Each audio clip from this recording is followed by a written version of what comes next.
Welcome to the Steve Stein Guitar Podcast, brought to you by GuitarZoom.com. If you want to improve your guitar playing, keep listening. If you want to improve even faster, go to GuitarZoom.com, where you'll find all of Steve's premium courses, masterclasses, and memberships that'll help you quickly and easily improve your playing. Now here's your host, Steve Stein.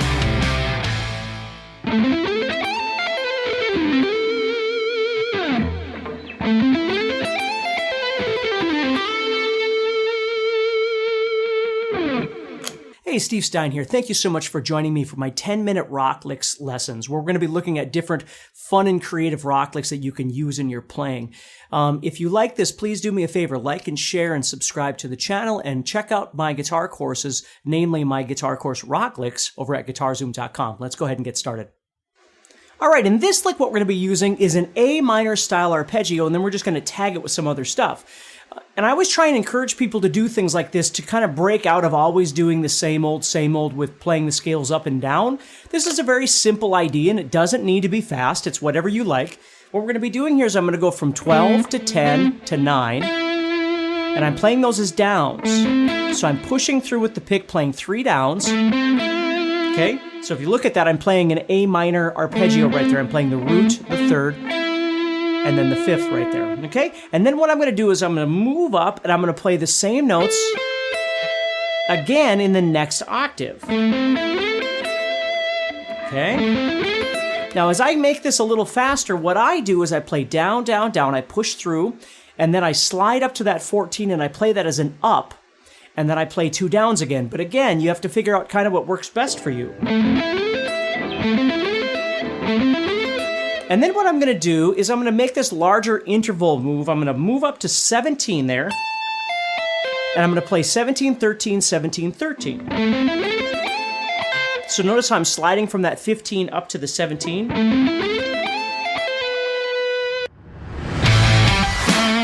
If you're enjoying this episode and you'd like to support the podcast, go to GuitarZoom.com and consider becoming a premium member. There are 3 memberships to choose from. VIP, which gives you instant access to a library of short but powerful courses as well as new bite-sized lessons each month. There's also Play Songs that gives you step-by-step lessons so you can learn to play your favorite songs fast. And finally, there's Masterclass, university-level training on everything from soloing to music theory, from blues to home recording.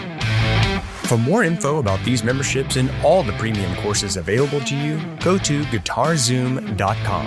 Now back to the podcast. And once I get 17, 13 done, I'm doing those as pull-offs. I slide down to the 12, and I could have ended there and it would have sounded really nice. But I, again, just tag it with that thing right there. So I go to the 12, hammer on pull off to the 13, go down to the 14, back to the 12, which is something I do a lot, and then I just end it with this little kind of blues pentatonic, so to speak. So I'm going 14, 12, 14, 12, and then I'm just dropping down to the 10 here, so I can do my slide from 12 to 14.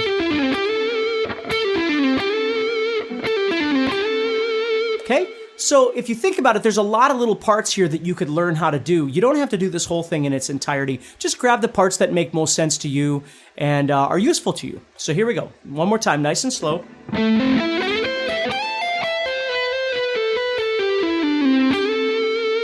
And I tend to play these with a bit of that sort of Joe Satriani-ish kind of quirkiness where it doesn't all go the same speed. Notice how I'm stopping up on that 17.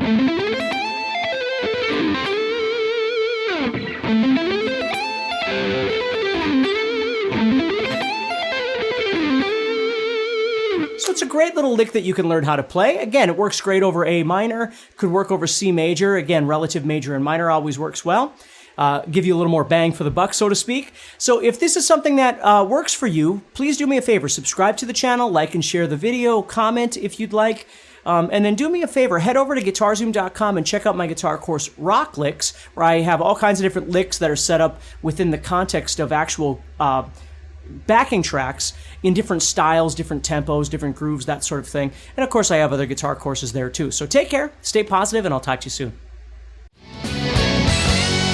Next time on the Steve Stein Guitar Podcast. So basically what I'm going to do here is if I think about the E major chord, and I go to this E right here, the root right here on the 4th string, okay? And then I go to the 3rd string, 1st fret right here, okay? And all I'm doing is I'm extracting those 2 notes from that E major chord right there, okay? So I'm playing the root and the major 3rd. Okay, now what I'm going to do here is I'm going to build up following all the subsequent chords of the key. Now, if you don't know the chords of the key, it's okay too. But if you do, we have a major 1, minor 2, minor 3, major 4, major 5, minor 6, and diminished 7.